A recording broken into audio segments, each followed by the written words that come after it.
या hello friends, good evening.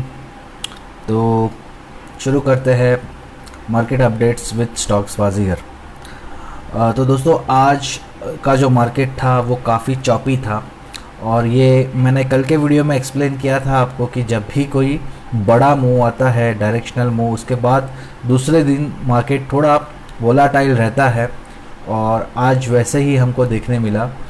देखा जाए तो मार्केट साइडवेज था, लेकिन जो रेंज था उसका वो काफ़ी बड़ा था। लगभग 200 पॉइंट उस वो कवर कर रहा था।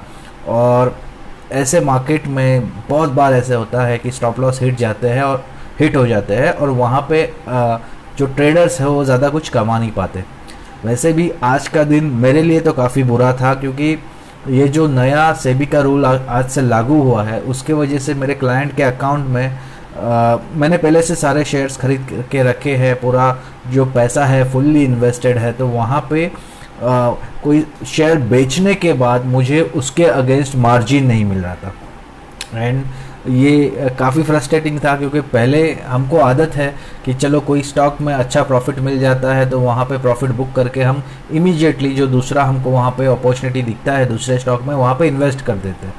लेकिन अब नया रूल ऐसे है कि जब आप कोई स्टॉक बेचते हो उसका मार्जिन आपको खुलने के लिए, अनलॉक होने के लिए T+2 दिन देना पड़ेगा। वो सबसे पहला एक प्रॉब्लम था। दूसरा प्रॉब्लम ये था कि मैं मैक्सिमम शेयर BTST के हिसाब से लेता हूँ, तो अब तो BTST में भी ये लोग ने प्रॉब्लम करके रखा है। सेलिंग के समय पे भी अपने को 20% ऑफ मार्जिन यूज़ करना पड़ रहा है। तो मैं समझता हूँ कि ये जो नए रूल्स हैं वो जो रेगुलर बेसिस पे ट्रेडिंग करते हैं और जो मार्जिन ट्रेडिंग ज़्यादा करते हैं उनके लिए एक इनहिबिटर साबित होगा। और मेरा आज का पूरा दिन तो वैसे ही चला गया है। तो आई वॉज़ वेरी फ्रस्ट्रेटेड कि यार ये क्या रूल लाया है सेबी ने। मैं समझता हूँ कि जो प्लेजिंग का रूल है वो काफ़ी सटीक है, बहुत अच्छा है, क्योंकि उससे जो पहले कार्वी जैसा जो स्कैम हुआ है वैसे नहीं होगा। जो ब्रोकरेज फर्म है वो मतलब आपका शेयर्स किसी और को प्लेज करके मार्जिन उसको नहीं प्रोवाइड करेंगे। तो ये जो रूल था वो काफ़ी अच्छा था। लेकिन जो अपफ्रंट मार्जिन के जितने रूल्स उन्होंने लाए हैं उसमें के कुछ रूल है जो मुझे लगता है कि ट्रेडर्स के लिए अच्छे नहीं है, और इस पे एक बार सेबी को रिव्यू ज़रूर करना चाहिए। तो आइए शुरू करते हैं आज के मार्केट के बारे में, थोड़ा समझ लेते हैं क्या हुआ था। तो आज आप देखोगे तो मार्केट ओपन हुआ है 11,464 पे। तो ये काफ़ी गैप अप ओपनिंग है, क्योंकि मेरे हिसाब से कल 11,387 के आसपास मार्केट बंद हुआ था। तो अच्छा खासा गैप अप हुआ है। उसके बाद उसने हाई जो लगाया है वो 11,553 का है। तो काफ़ी अच्छी एक 11,550 के ऊपर तक की उसने एक अच्छी एक रैली दिखा दी। और उसके बाद जो लो लगाया है दिन का वो 11,366 का है। वहाँ से फिर से ऊपर वो 11,470 पे क्लोज हुआ है। तो ये इतनी बड़ी जो रेंज है वो मार्केट ने आप देखोगे तो खुलते ही जो बिकवाली आई 80-90 पॉइंट की, फिर ऊपर चढ़ा, फिर नीचे आया, फिर ऊपर चढ़ के हाई लगा दिया, फिर नीचे आया, फिर ऊपर आके बंद हुआ। तो इस तरीके से ये जो आज का जो सेशन है वो काफ़ी वोलाटाइल रहा। और इसमें एक जो वीकली कैंडल पे आप देखोगे तो आपको समझ में आएगा कि अनडिसिसिव सा एक कैंडल बना है। और आज का जो ट्रेड भी चल रहा था उसमें मैंने देखा कि डोजी फॉर्मेशन भी सुबह सुबह निफ्टी में बना था। तो ये जो सिग्नल्स थे वो काफ़ी यहाँ पे मिल तो रहे थे, लेकिन वो बहुत जल्दी रिवर्ट हो रहे थे। और इतने छोटे छोटे पॉइंट के लिए कोई ट्रेडर जब ट्रेड करता है तो वो बहुत ही छोटे टाइम फ्रेम के लिए 5 मिनट का चार्ट या 10 मिनट का चार्ट जो देखता है वो लोग ये सटीक ट्रेड कर सकते हैं। जो थोड़ा बड़ा टाइम फ्रेम पे काम करते हैं उनके लिए तो मैं समझता हूँ कि आज का मार्केट नुकसान देने वाला ही हुआ रहेगा। तो आज जो डे का जो गेनर्स है निफ्टी में वो भारती एयरटेल है। तो भारती एयरटेल ने 555 आज दिखा दिया। तो AGR का जो वर्डिक्ट है वो आज आया, जिसमें सुप्रीम कोर्ट ने, ऑनरेबल सुप्रीम कोर्ट ने बोल दिया है कि जो टेलीकॉम प्लेयर्स है उनको जो भी एजीआर के ड्यूज़ है वो 10 साल में आपको भरने हैं, और उसका जो 10% का जो अपफ्रंट पेमेंट है वो 31 मार्च 2021 तक उनको देना है। तो ये जो न्यूज़ है वो भारतीय एयरटेल के लिए तो अच्छा है, क्योंकि भारतीय एयरटेल वो अफोर्ड कर सकता है, उसके लिए उसने पहले ही प्रोविज़न करके रखा है।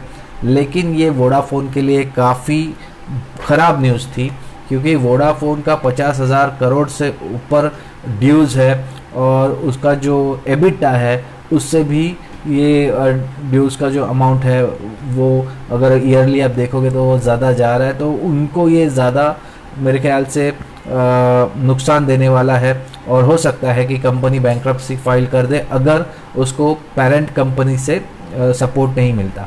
वोडाफोन का जो पेरेंट कंपनी है उसके पास बहुत पैसा है, इसलिए ये सुप्रीम कोर्ट को भी पता है और सरकार को भी ये पता है, लेकिन फिर भी सरकार उनके लिए 20 साल मांग रही थी, लेकिन ऑनरेबल सुप्रीम कोर्ट ने 10 साल दिए हैं, जो कि मैं समझता हूँ कि एक सही डिसीजन आज हुआ है। लेकिन वोडाफोन चाहेगा कि इसको रिव्यू किया जाए, इसलिए ये एक रिव्यू पिटीशन वोडाफोन की तरफ से तो ज़रूर जाएगा, और भारतीय एयरटेल हो सकता है कि उसको इसमें सपोर्ट भी करे। तो भारतीय एयरटेल का आप देखोगे तो जो 514 का उसने लो लगाया है, और उसके बाद जो वो चला है तो 555 तक उसने हाई लगा दिया, तो काफ़ी अच्छा वॉल्यूम है उसमें। और मैं समझता हूँ कि कल भी आप देखोगे तो ये थोड़ा सा करेक्ट होता है, तो वहाँ से लोग इसको बाय करना चालू करेंगे, और फिर से कुछ दिन के बाद इसको 600 के ऊपर लाके रखेंगे, क्योंकि जो अनसर्टेनिटी थी एजीआर का, जो हियरिंग का लोग इंतज़ार कर रहे थे, वो तो आ गया है। तो यहाँ से अभी स्टॉक को ऊपर जाने के लिए काफ़ी ज़्यादा स्कोप मिलता है। और जो वोडाफोन का जो अभी नुकसान है वो भारतीय एयरटेल का गेन है, क्योंकि अब जो प्लेयर्स है, बड़े प्लेयर्स, वो दो ही यहाँ पे रह गए हैं, एक जियो है और एक भारती है। तो मैं समझता हूँ कि अगर वोडाफोन को सस्टेन करना है तो वोडाफोन को उसका जो टैरिफ है वो बढ़ाना पड़ेगा, और जब कोई टैरिफ बहुत ज़्यादा बढ़ जाता है उस टाइम पे जो कस्टमर्स है वो फिर अपना जो मोबाइल नंबर है उसको पोर्ट करके दूसरे का सर्विसेज पे चले जाते हैं, तो हो सकता है कि वो जियो या भारती पे आ जाए और उसका जो खामियाजा है वो वोडाफोन को भुगतना पड़े। तो इसलिए मैं समझता हूँ कि Bharti is a clear winner यहाँ पे, भले ही उसको पैसा उसको 10 साल में देना है, बट वो मेरे हिसाब से आराम से मैनेज कर लेगा। और यहाँ पे और एक दूसरी चीज़ ये हुई है कि जो भारती इंफ्राटेल है उसका जो स्टॉक है वो भी आज काफ़ी करेक्ट हुआ, क्योंकि जो वोडाफोन है उसका ज़्यादा जो स्पेक्ट्रम है, जो ज़्यादा टॉवर्स है वो सारा भारती एयरटेल का भारती इंफ्राटेल बनाता है, तो उसके वजह से ये जो भारती का जो स्टॉक है वो नीचे आया था। एक चीज़ जियो के लिए अच्छी हुई है कि जो आरकॉम का जो स्पेक्ट्रम का जो चार्जेस है, ड्यूज़ है, वो जियो पे नहीं आया, तो इसलिए रिलायंस आज अच्छा चला है। और दूसरा जो है कि बाकी का आप देखोगे कि एयरसेल और जो एयरसेल का जो लायबिलिटी है और वीडियोकॉन का लायबिलिटी वो भारती पे नहीं आया, तो स्पेक्ट्रम से रिलेटेड जो न्यूज़ आई है वो अच्छी है सारे टेलीकॉम प्लेयर के लिए, क्योंकि उसका जो भी मर्जर एक्विजिशन उस टाइम पे हुआ था उनका जो लायबिलिटीज़ है वो जिसने भी एक्वायर किया है उसके ऊपर नहीं आया है। तो मैं समझता हूँ कि टेलीकॉम सेक्टर के लिए जो सबसे बड़ा एक डिसीजन था एजीआर का वो हो चुका है, और गवर्नमेंट के अगर इसमें फिर से अगर पिटीशन पे अगर सुप्रीम कोर्ट ने रिव्यू भी लेना चाहा तो भी सुप्रीम कोर्ट ने एक चीज़ तो क्लियर बोली है कि देखो आपका जो अमाउंट अब हमने बोला है कि इतना आपको पे करना है, वो आपको पे करना ही पड़ेगा। हर 7 फरवरी को आपको जो भी लोन का जो रीपेमेंट है वो जितना अमाउंट है वो करना पड़ेगा। अगर आप वो नहीं करते हो तो आपको उस पर इंटरेस्ट पड़ेगा, ब्याज भरना पड़ेगा, उसके ऊपर पेनल्टी भी देना पड़ेगा और उसको कंटेम्प्ट ऑफ कोर्ट माना जाएगा।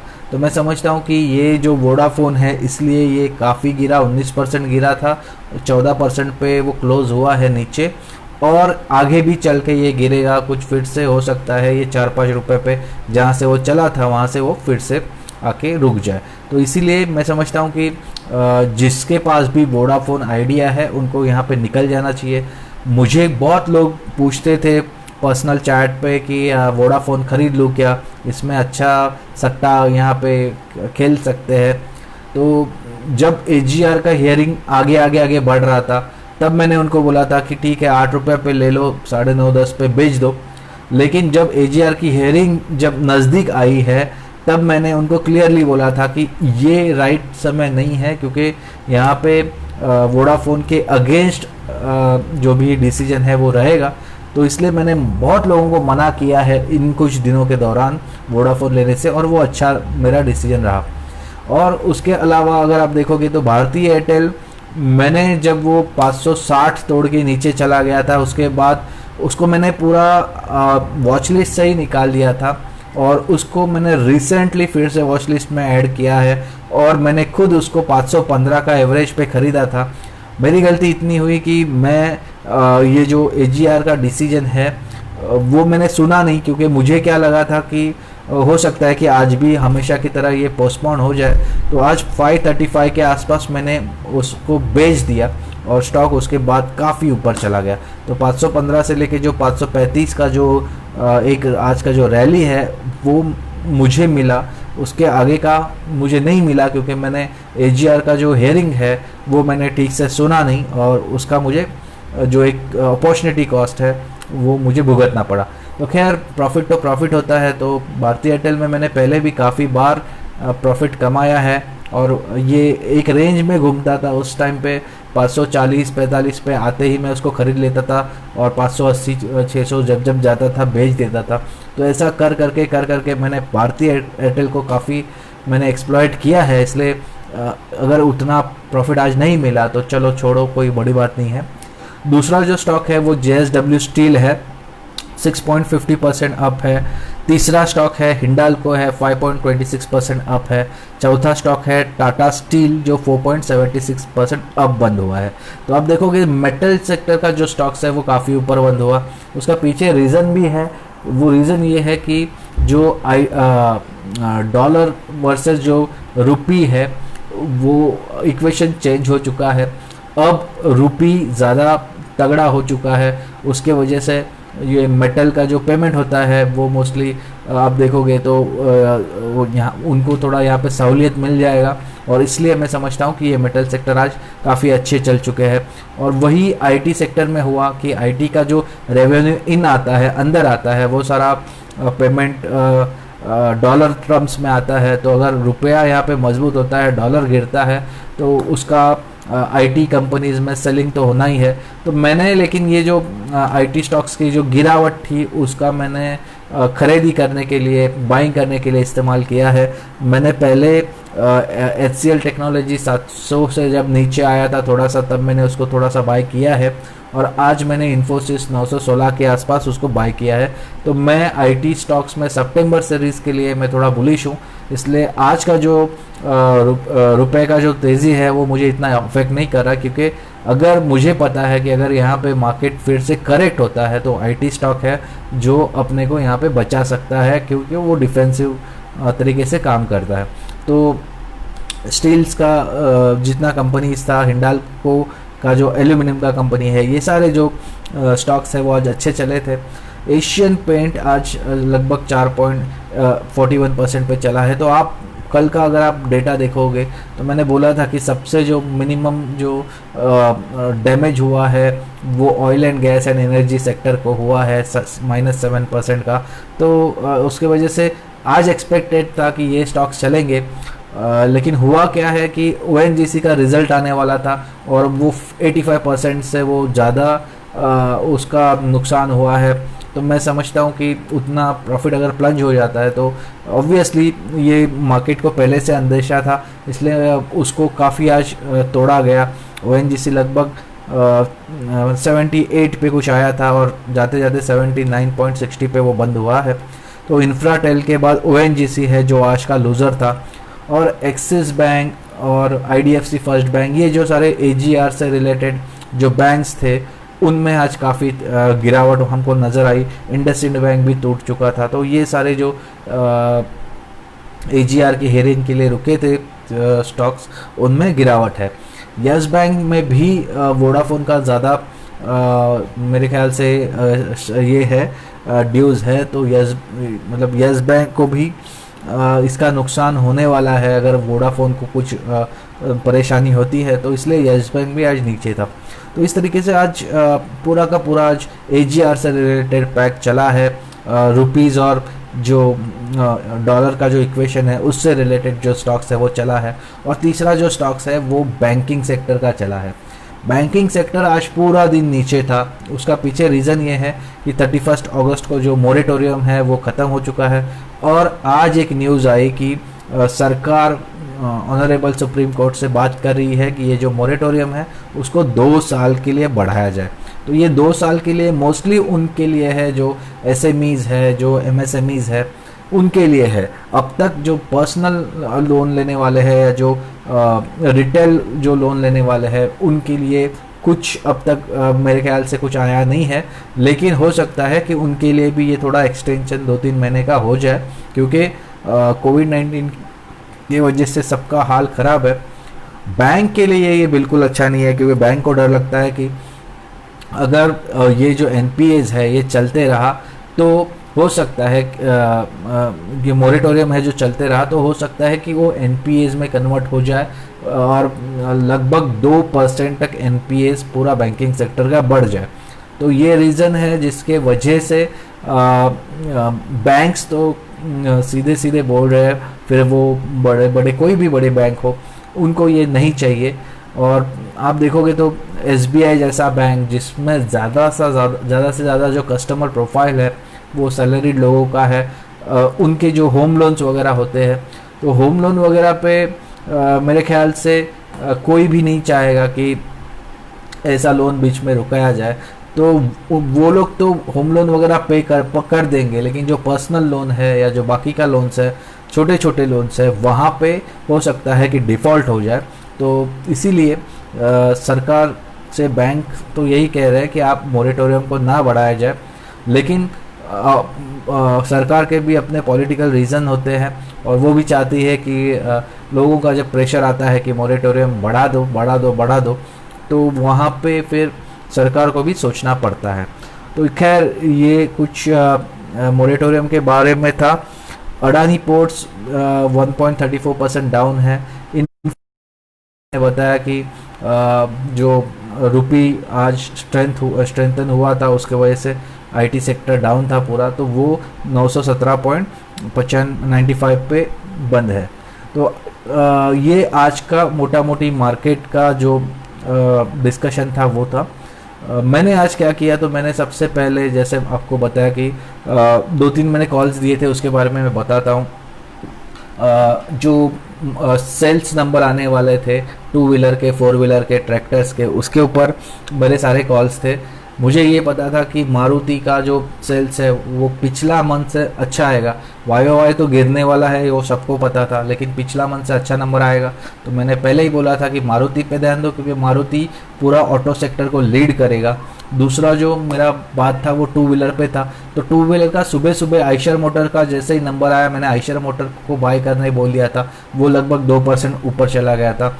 उसके बाद जो ट्रैक्टर था, ट्रैक्टर में मिक्स्ड तरीके का न्यूज़ था, इसलिए ट्रैक्टर में अशोक लेलैंड और एस्कॉर्ट, ये 2-3 जो काउंटर है वो मेरे रडार पे थे। एस्कॉर्ट में एक अच्छी न्यूज़ थी कि जो अपना एग्रीकल्चर का जो ओवरऑल का परफॉर्मेंस है लास्ट क्वार्टर का वो अच्छा है, 3% तक का वहाँ पे ग्रोथ है। तो इसलिए थोड़ा एस्कॉर्ट जैसा स्टॉक को आज आपने ऊपर देखा रहेगा। और विज़ाविज़ जो अशोक लेलैंड है उसको नीचे देखा रहेगा, क्योंकि अशोक लेलैंड का जो नंबर है वो ख़राब आया है। तो इस तरीके से ट्रैक्टर में थोड़ा मिक्स तरीके से काम हुआ है। बाकी टू व्हीलर्स में आप देखोगे हीरो मोटोकॉप है, बजाज ऑटो है, ये थोड़ा थोड़ा ऊपर चले थे, बाद में मार्केट के साथ ये नीचे आए। तो खैर ऑटो नंबर पे थोड़ा मेरा एक काम आज का हुआ। दूसरा तो मेरे रडार पे बीडीएल था, और जो भारत डायनामिक्स है वो मैं पिछले 2-3 दिन से उसमें मैं कमा रहा था। आज का थोड़ा कंडीशन अलग था। क्यों? क्योंकि आज का जो सेबी का रूल था वो मेरे आड़े आ गया। नहीं तो बीडीएल में मैं दोनों साइड में आज कमाने का मैं सोच रहा था, लेकिन जो इंट्राडे है उसमें भी क्या ये मैटर करता है, मार्जिन का क्या रूल है, वो सब सोच के मैंने उसमें एक साइड में मैंने वहाँ पे कमाया है। और लेकिन जो मैंने सोचा था कि नीचे बॉटम फिशिंग करके मैं यहाँ से कमा लूँगा, तो खैर वो मैं आज नहीं कर पाया। उसके बाद जो और एक स्टॉक था जो मेरे रडार पे था वो ऑब्वियसली भारतीय एयरटेल था, और उसके बारे में मैंने वीडियो के पहले में ही आपको बताया कि मैं थोड़ा जल्दी उसमें से निकल गया, क्योंकि मेरा जो बाइंग था वो 515 का था, तो 535 के आसपास मैं निकल गया था। तो इस तरीके से आज के जो मेरे कुछ ट्रेड्स है उसको वो मैं आपसे डिस्कस कर रहा हूँ। एंड कल के बारे में अब थोड़ा सा बात कर लेते हैं, क्योंकि कल का जो मार्केट है वो कैसे रहेगा इसके बारे में बहुत लोगों को जानना है। तो दोस्तों जब ऐसा वोलाटाइल एक सेशन होता है तो उसके दूसरे दिन ऐसे होता है कि या तो वहाँ जो रेंज बनाया है उससे आपको ब्रेकआउट मिल जाएगा या तो ब्रेकडाउन मिल जाएगा। और अगर ये दोनों चीज़ें नहीं हो पाई तो मार्केट साइडवेज ही चलेगा, लेकिन जो उसकी रेंज है वो छोटी छोटी होती जाएगी।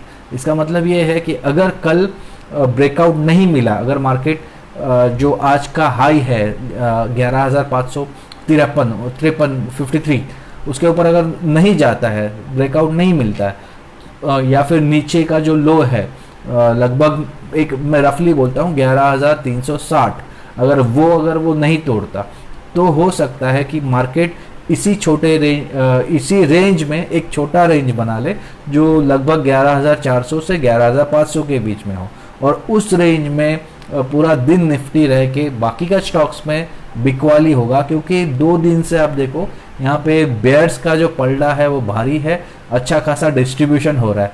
ये तो खैर आखिरी में एजीआर का हियरिंग आ गया, उसके वजह से जितना जो बुरा न्यूज़ था वो ख़त्म हुआ था, तो यहाँ से अपने को ऊपर ही जाना था। भारतीय एयरटेल ऊपर गया, रिलायंस ऊपर गया, बैंक निफ्टी जो दबा के रखा था पूरा दिन वो ऊपर चला गया, उसमें शॉर्ट कवरिंग तक आ गई। तो इस सारे रीज़न की वजह से आज मार्केट लगभग 11,500 के थोड़ा सा नीचे क्लोज होने में सक्सेसफुल रहा, लेकिन कन्विक्शन नहीं है। और मैं हमेशा ये बोलता हूँ कि जब तक कन्विक्शन नहीं है तब तक आपको बड़ी क्वांटिटी के साथ नहीं खेलना चाहिए। आपको जो भी अगर कल सिग्नल मिले तो छोटा क्वांटिटी के साथ पहले काम करो, क्योंकि अगर कल भी मार्केट आज की तरह वोलाटाइल रहा तो कल भी आपको स्टॉप लॉसेस का ही काफ़ी बड़ा नुकसान हो सकता है। और ये जो मार्जिन अपफ्रंट मार्जिन का जो रूल है उसके वजह से अब एक चीज़ होगी कि जो हम लोग पहले जो फायर फाइटिंग करते थे, जो भी हमारा कोई ट्रेड गलत जाता था उसके लिए हम लोग उसको कुछ ना कुछ करके हम लोग जो लॉसेस है उसको दिन का एंड तक प्रॉफिट में लाके खड़े रखते थे, तो वो अब बंद हो जाएगा। क्योंकि हर जगह पे सेबी को अब मार्जिन चाहिए तुमसे, और वो बिना मार्जिन के अब तुम लोग काम ही नहीं कर सकते। तो इसलिए मैं समझता हूँ कि ये जो न्यू वे ऑफ लाइफ है वो सिर्फ कोरोना के लिए नहीं है, वो अब मार्केट के लिए भी है। हमको अब नए वे से अब काम करना पड़ेगा। इसको थोड़ा एडप्ट करने के लिए अपने को टाइम लगेगा, क्योंकि देखो मार्केट में आउटक्राई सिस्टम से लेके हम लोग नेट तक आ गए, वहाँ से लेके डिस्काउंट ब्रोकरेज तक आया, वहाँ से लेके अभी स्मॉल केस तक आ गए। तो मार्केट में काफ़ी इनोवेशन हमेशा होते रहा है, रूल्स हमेशा चेंज होते रहे हैं, और विद टाइम हम लोग उसको यूज टू हो जाते हैं। तो मैं समझता हूँ आज का एक दिन मेरे लिए भी फ्रस्ट्रेटिंग था, मैंने ये तो पहले ही एग्री कर लिया है, लेकिन हो सकता है कि हम लोग अभी उस हिसाब से अपने आप को ढाल ले, हम लोग अपना स्ट्रैटेजी में थोड़ा चेंज करें।